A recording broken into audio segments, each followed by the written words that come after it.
Hello everyone, कैसे हैं आप सब लोग। Welcome back to ICT virtual classroom Dehradun. मैं निखिल राणा, क्लास 9th का अपना मैथ्स का। आज हम एक छोटा सा रिवीजन हम स्टार्ट करेंगे मिड पॉइंट थ्योरम, जिसमें कुछ बच्चों को दिक्कतें आ रही है मध्य बिंदु परिमेय।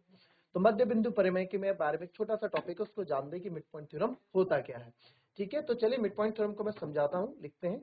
एंड अपनी क्लास स्टार्ट करने से पहले हमेशा की तरह थॉट ऑफ द डे लेके चलते हैं। तो आज का थॉट ऑफ द डे है बच्चों, if you are not willing to learn, no one can help you, and if you are determined to learn, no one can stop you. जी हाँ, अगर आपके अंदर कुछ करने की विल नहीं है, if you are not willing to learn, आप कुछ चीज सीखना नहीं चाहते हो, तो आपको चाह के भी कोई कुछ नहीं सिखा सकता। बट वहीं अगर आप चाहते हो कि यस मेरे को ये चीज करनी है, इफ यू आर डिटरमाइंड, किसी चीज को लेकर डिटरमाइंड हो, तो आप चाह के भी आपको कोई रोक नहीं सकता। चाह के भी आपको कोई रोक नहीं सकता का मतलब ये नहीं कि हाथ पकड़ के रोकेगा। दैट मीन्स कि आप अपने आप एक्सक्यूजेज नहीं बनवाओगे। ठीक है, आप उस चीज के प्रति खुद ब खुद सीरियस होंगे। आप खुद ब खुद उसके प्रति जो है थोड़े गोल को अचीव करने के लिए आपके अंदर एक डिटर्मिनेशन जागेगी। तो हमेशा जब भी आप जहां जाओ, आप क्लास में बैठो, तो ये अपने 40 मिनट वेस्ट मत करो। अब जब बैठ गए तो मन लगा लो, है ना। क्योंकि आप इधर उधर मन भगाओगे, अपना मन इधर उधर लगाओगे, तो उससे कोई फायदा नहीं है। बट क्लास में मन लगाओगे तो कुछ ना कुछ जरूर आपके काम आएगा। चलिए फिलहाल we will work on midpoint theorem. तो मिड पॉइंट थ्योरम क्या कहती है, उसके बारे में आपको मैं यहाँ बताता हूँ।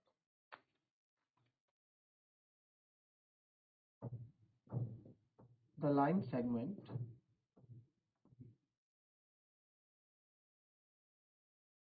joining the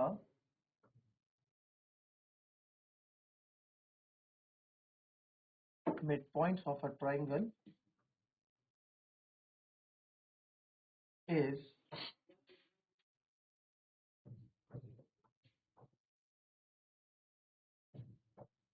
parallel to third side and also parallel to third side and also half of it. The line segment joining the midpoints of a triangle is parallel to the third side and also half of it. कहने का मतलब क्या है, जो आपके mid point है, ठीक है, जो आपके the line segment joining the midpoints of two sides of a triangle is parallel to the third side. इसको थोड़ा और अच्छे the line joining midpoints, the line joining the midpoints of two side of a triangle, इससे थोड़ी और clarity आएगी। Midpoints of two sides of a triangle is parallel to the third side and also half of it, है ना। इससे थोड़ी clarity आएगी जब two sides of a triangle में मैं लिखूंगा। ठीक है, and and it's also the half to the third side. अब इसमें कहने का मतलब क्या है, इसमें कहने का मतलब क्या है, जैसे हमारे पास ये यहाँ पे एक ट्रायंगल है, ठीक है। तो ए बी सी ये ट्रायंगल है। मान लेते हैं ए बी का मिड पॉइंट है आपका पी और ए सी का मिड पॉइंट है आपका क्यू। तो इसके मिड पॉइंट को अगर मैं जोड़ता हूं, इसके मिड पॉइंट, दोनों के मिड पॉइंट्स को कोई लाइन सेगमेंट अगर जोड़ रही है, तो ये कह रहे हैं, इसका इनका कहना है कि जो लाइन या ये पी क्यू लाइन, जो ये लाइन है, अगर ये दो मिड पॉइंट्स को जोड़ती हैं, किसी भी ट्रायंगल की दो मिड पॉइंट्स को जोड़ती हैं, ये दोनों मिड पॉइंट हमने मान लिया जोड़ती हैं, तो ये तीसरे साइड के सब, तीसरी साइड कौन बची, एक दो, इन दो के तीसरी साइड ऑब्वियस सी बात है बची, तीसरी साइड के पैरेलल होगा, यानी कि जो पी क्यू है वो BC के पैरेलल होगा, और साथ ही साथ जो PQ है वो हाफ ऑफ BC भी होगा, वो BC का क्या होगा, आधा भी होगा, हाफ ऑफ इट भी है। ठीक है, वहीं अगर मैं आपको बोलूं कि, ठीक है, ये ट्राइंगल है हमारे पास PQR, एक मिड पॉइंट इसका मान लेते हैं M, इसका मान लेते हैं N। तो इनको अगर ये दो मिड, किसी ट्राइंगल के line joining the midpoints of two sides of triangle, दो साइड्स, एक दो, इन दो को जोड़ देता हूँ। किसी दो साइड्स के मिड पॉइंट को अगर हम, कोई भी लाइन सेगमेंट, कोई भी लाइन अगर मिड पॉइंट, दो साइड के मिड पॉइंट्स को अगर जोड़ती है, दो साइड्स की मिड पॉइंट को अगर जोड़ती है, तो तीसरी साइड, अब यहाँ तीसरी साइड कौन सी बनी, तीसरी साइड ये हो गई। तो तीसरे साइड के सर वो पैरेलल हो जाती है और उसकी आधी हो जाती है। यानी कि मैं बोल सकता हूँ यहाँ पे जो MN है वो PQ के पैरेलल भी हो जाएगा, PQ का हाफ भी हो जाएगा, यानी कि जो PQ का आधा, अगर PQ 10 है तो MN कितना हो जाएगा, 5, यानी कि आधा हो जाएगा। आई बात समझ में। इसको टॉपिक के प्रूविंग पे भी बात करते हैं। चलिए अब इसमें जो है, इसको प्रूविंग का देखते हैं। ठीक है, दिक्कत है क्या? चलो, अब जो है इसमें प्रूविंग का भी देख लेते हैं ना कि प्रूविंग कैसे करते हैं। कि अगर यही चीज आपको प्रूव करने के लिए आ गई कि प्रूव करो भाई, मिड पॉइंट थ्योरम को आपको प्रूव करना है, तो मिड पॉइंट थ्योरम प्रूव कैसे होगी उस पर बात करते हैं। करेक्ट, मिड पॉइंट थ्योरम को प्रूव कैसे किया जाएगा उस पर हम बात करते हैं। तो सर मिड पॉइंट थ्योरम को प्रूव करने के लिए एक फिगर बना देते हैं पहले।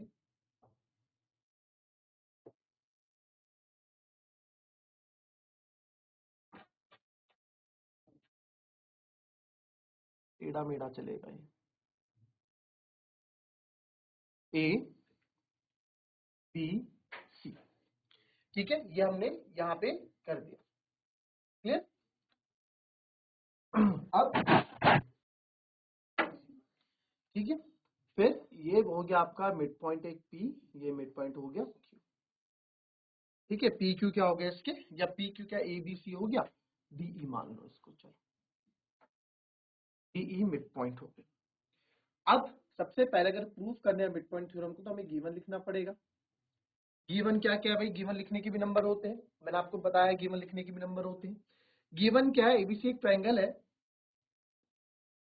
ABC is a triangle in which B and E are midpoints of, किस किस के midpoint है, AB and AC के midpoint of AB and AC, AB और AC के क्या है सर, midpoint है। ठीक है, अब इसमें प्रूफ क्या करना है, इसमें टू प्रूफ क्या करना है, इसमें एक चीज आपको प्रूफ करनी है कि सर जो DE है ये BC के पैरेलल भी है, एंड जो DE है वो BC का हाफ भी है। ये दो चीजें आपको क्या करनी है यहाँ पे प्रूफ करनी है। ठीक है, तो इसलिए कंस्ट्रक्शन करनी पड़ेगी।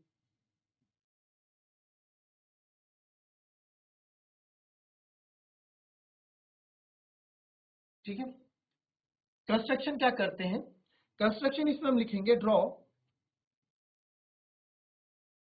एक सीई या सी एफ क्या क्या पैरेलल लाइन ए बी के लाइन में parallel DE.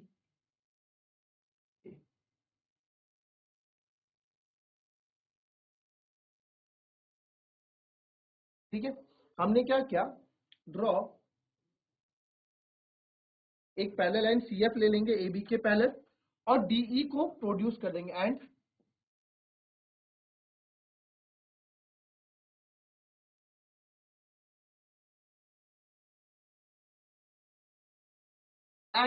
Produce DE to F, और इस डीई को क्या है, इस डीई को एफ तक प्रोड्यूस कर दे ताकि मीट कर जाएगी।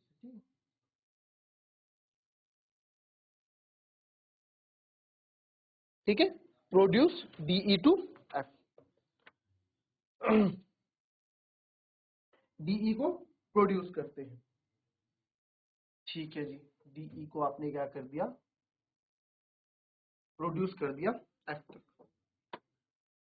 अब मेरे को ना यहाँ पे कुछ एंगल्स की भी जरूरत पड़ने वाली है, तो एंगल्स की जरूरत पड़ेगी तो मैं क्या कर देता हूँ, इसको लिख लो आप एंगल 1, इसको लिख लो एंगल 2, इसको लिख लो एंगल 3, इसको लिख लो एंगल 4, मतलब आप कुछ भी ले सकते हो। मैंने एंगल 1, एंगल 2, एंगल 3, एंगल 4 ऐसे ले लिया है ना। अब इसमें जो है, अब भाई प्रूफ करना है, तो प्रूफ करने के लिए जाहिर सी बात है मेरे को दो ट्रायंगल्स लेने पड़ेंगे, दो ट्रायंगल्स बनाने पड़ेंगे कॉन्ग्रुएंसी। देखो प्रूफ, किसी भी चीज का प्रूफ क्या होता है, कॉन्ग्रुएंसी से आता है ना, किसी भी चीज का प्रूफ क्या होता है, कॉन्ग्रुएंसी से आता है। तो सबसे पहले तो ये डी मिड पॉइंट है, तो ये बराबर होंगे, इधर से ये बराबर होगा, होगा नहीं होगा भाई, ये बराबर क्यों है, क्योंकि सर डी मिड पॉइंट है ना, ये दो लाइन इक्वल है, और इधर से हमारी ये दो इक्वल है, क्योंकि ई मिड पॉइंट है तो दो बराबर भागों में बांट रहा होगा। ठीक है, अब क्या लूंगा मैं, इन triangle ADE and CE F, ADE और सीई एफ मैं लूंगा।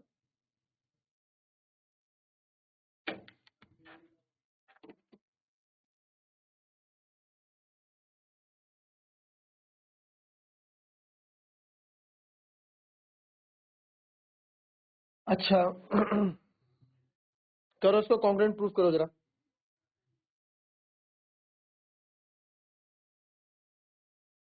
चलो सोचा आपने कैसे करेंगे कॉन्ग्रुएंस। ये दो ट्रायंगल लेते हैं तो सबसे पहले आप देखो, मैं तो बोलूंगा सबसे पहले angle 2 is equal to angle 1।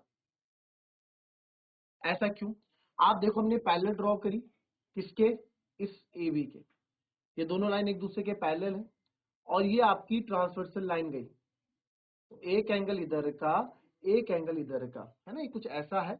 ये ए बी आपकी ऐसी है और ये सी एफ आपका यहाँ तक, अगर मैं ऊपर भी ले जा सकता हूँ, और यहाँ से ये काट रही है, तो ये दो ट्रांसवर्सल पैरेलल लाइन को जो लाइन काटती है ट्रांसवर्सल होती है। तो एक एंगल इधर का जो इधर 1 है और एक एंगल इधर का, इधर 1 है इधर 2 हमने लिखा हुआ है, तो क्या ऑल्टरनेट इंटीरियर एंगल नहीं है, ये इस ट्रायंगल में आ रहा है और ये इस एंगल में आ रहा है। एंगल 1 इक्वल्स टू एंगल 2 हो गया, तो उसको आप लिखेंगे ऑल्टरनेट इंटीरियर एंगल। ठीक है, फिर आते हैं हम दूसरा एंगल 1 इक्वल्स टू एंगल 2 हो गया। फिर अब आप क्या है, यहाँ देखो ये वाला ट्रायंगल, इस वाले ट्रायंगल में ये वाला एंगल और इस वाले ट्रायंगल में एंगल 4, ये दोनों वर्टिकली अपोजिट एंगल बन रहे हैं कि नहीं बन रहे? तो angle 3 is equals to angle 4, vertically opposite angle हो रहा है सर। और और क्या हो रहा है इसमें, और बताओ और क्या हो रहा है, जल्दी बताओ और क्या होगा, बताओ, बहुत इजी है। अब देखो इसका ये ई है यहाँ पे ना, इसका ए ई, इसके इस वाले ट्रायंगल का ए ई इसके ईसी के बराबर है, क्योंकि ई मिड पॉइंट है और गिवन भी है। मैं लिख सकता हूँ इसका ए ई इसके ईसी के बराबर है, बिकॉज क्या है, mid point, E is the mid point.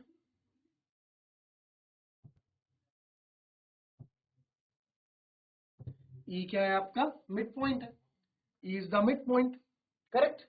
E क्या है, मिड पॉइंट है, तो देयरफॉर मैं बोल सकता हूँ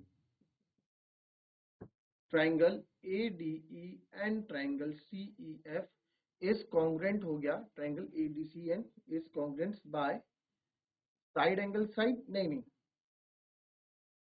कौन सा किससे बनाए, एंगल एंगल साइड एंगल,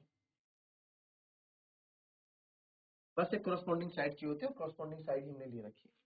तो देयरफॉर ये जब इक्वल है देखो प्रूविंग है, प्रूविंग बहुत कम पूछी जाती है, बट कभी कभार पूछ जाए तो क्या हो, है ना, अगर पूछ ली जाए तो क्या होगा। तो आप देखें यहाँ पे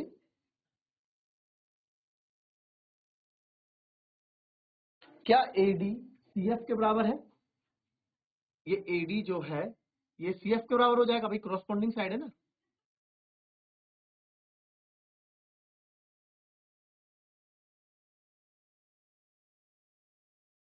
जब जब एडी भी सी एफ के बराबर है तो बीडी भी सी एफ के, बिकॉज एडी इक्वल्स टू, इसके question AD equals to BD, तो देयरफॉर बीडी भी क्या है, सी एफ के बराबर होगा। ठीक है,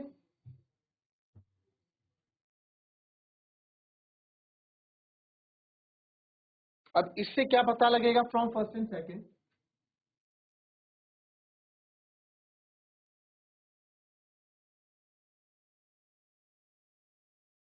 ठीक है, तो यानी कि बीडी भी इसके बराबर है।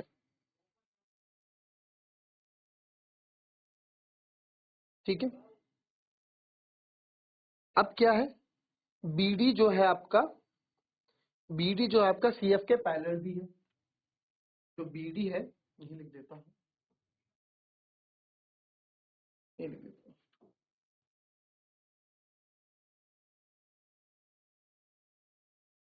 ठीक है।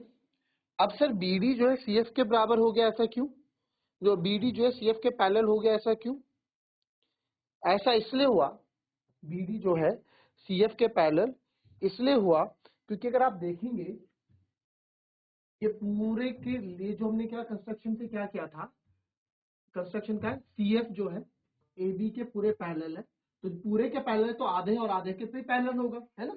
आधे आधे का ही पैरेलल होगा। तो from second and third, from first second and third, ठीक है। अब इससे एक रिजल्ट निकलेगा, और रिजल्ट क्या निकल सकता है बताओ? या फिर आप सोचो, मैं सेकंड और थर्ड की बात करूं, फर्स्ट की भी जरूरत ना पड़ेगी। बीडी जो है सेकंड रिजल्ट है, बीडी सीएफ के बराबर है और बीडी ही सीएफ के पैरेलल है, तो क्या रिजल्ट निकलेगा? क्या रिजल्ट निकलेगा बताओ? कि डीबीसीएफ क्या है? एक पैरेललोग्राम है। हमने पढ़ा था ना इससे पहले एक्सरसाइज में, ठीक है, कि इससे फ्रॉम सेकंड थर्ड से बोल सकता हूँ डीबीसीएफ एक पैरेललोग्राम।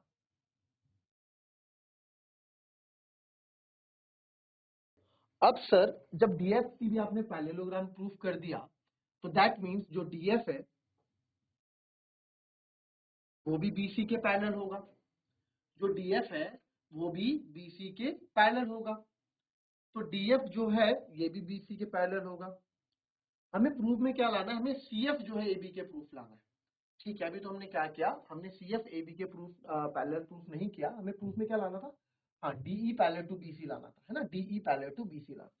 तो जब डीएफ बीसी के पैरेलल है तो जाहिर सी बात है पूरी लाइन इसके पैरेलल है, तो इसके आधा भी इसके पैरेलल ही होगी, तो देयरफॉर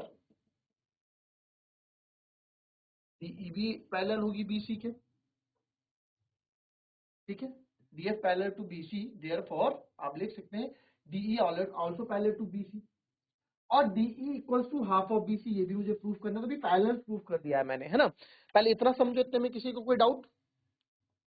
इतने में किसी को कोई डाउट भाई तो बताओ मेरे को, देख लो इसको ढंग से। पहला रिजल्ट हम निकाल चुके हैं, अब दूसरे रिजल्ट की बात करते हैं। चलो, अब जो दूसरा रिजल्ट मेरे को निकालना है वो भी इसी से निकलेगा। कैसे? अब पैरेललोग्राम जब हमने इसको डीएफसीबी जब पैरेललोग्राम हो चुका है तो आपको पता है कि अपोजिट साइड्स भी इक्वल होती हैं, तो मैं बोल सकता हूं कि sir DF equals to BC भी होगा, because DFCB is a parallelogram. आप अभी अभी तो प्रूफ क्या है आपने कि सर DFCB क्या है? पैरेललोग्राम है। तो यानी कि DF जो है BC के पैरेलल होगा, करेक्ट सर, DF BC के पैरेलल होगा। नाउ नाउ अब क्या करते हैं, ये DF किस किस से मिलके बन रहा है? आप बोलोगे सर DE प्लस EF से मिलके, DE प्लस EF से मिलके पूरा DF बन रहा है, बट मुझे तो DE की फॉर्म में चाहिए। तो इस EF की जगह, अब आप देखो आपने दो ट्रायंगल कॉन्ग्रुएंट प्रूफ किए हैं ना, तो इसका EF और इसका DE कॉरस्पॉन्डिंग आपस में बराबर होंगे। कैसे? देखो, इसका EF, ठीक है, और इसका DE, इस वाले ट्रायंगल का 4 के साथ कौन सा है? EF, और या 3 के साथ कौन एंगल बन रहा है? DE, तो ये भी क्या होंगे? इक्वल होंगे, ठीक है। तो आप DE EF की जगह आप DE लिख सकते हो। रीजन आप दे दो, रीजन आप दे दो, बिकॉज हमने अभी angle triangle AB is congruent किया ट्रायंगल सीईएफ के, तो देयरफॉर बाय सीपीसीटी से हम बोल सकते हैं कि ये क्या है? इसके इक्वल है। तो डीई प्लस डीई आपका कितना हो गया? इसके बाद यहां कर देता हूं 2DE इक्वल्स टू बीसी, तो डीई इक्वल्स टू क्या हो जाएगा?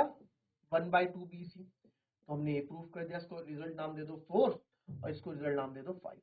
तो फ्रॉम 4 एंड 5 बोल सकते हो कि डीई जो है parallel to BC and half of BC का स्टेटमेंट देके इसको क्लोज कर देना, ये आपकी प्रूविंग हो गई। तो मिड पॉइंट थ्योरम की प्रूविंग ये है। बहुत कम पूछते हैं स्कूल में, कहीं कहीं पूछ लिया जाता है, तो इसलिए मैंने इसको करा दिया, ठीक है। क्या क्या इसमें कंस्ट्रक्शन किया? सबसे पहले सीएफ को एबी के पैरेलल हमने प्रूव किया, एबी के पैरेलल एक लाइन खींची सीएफ और डीई को प्रोड्यूस किया एफ तक, ताकि वहां को टच कर ले। फिर ये दो ट्रायंगल्स लिए, एंगल के नाम रख दिया, आप अपने अकॉर्डिंग रखना। इन दो ट्रायंगल्स को हम कॉन्ग्रुएंट प्रूफ करते हैं। जब कॉन्ग्रुएंट प्रूफ ये ट्रायंगल हो जाते हैं तो कॉन्ग्रुएंसी से रिजल्ट निकलता है, और यहाँ पे इसको हम नीचे वाले जो क्वाड्रिलेटरल्स को पैरेललोग्राम प्रूफ करते हैं। जब पैरेललोग्राम प्रूफ कर देते हैं तो ये आपस में जब पैरेलल होते हैं तो साइड भी आपस में इक्वल होती है, उसका इसको तोड़ के ब्रेक करके हम यहाँ डीई की फॉर्म में लाते हैं और इसका आंसर निकाल देते हैं। सिंपल, इस तरह से स्टेप से याद रखोगे, आपको आ जाएगा। नहीं आएगा तो अगली क्लास में फिर से आपको ये बता दूंगा मैं दूसरे तरीके से, ठीक है। तो मिलते हैं आपसे अपने कल की नेक्स्ट क्लास में, तब तक के लिए be happy, be healthy, thank you and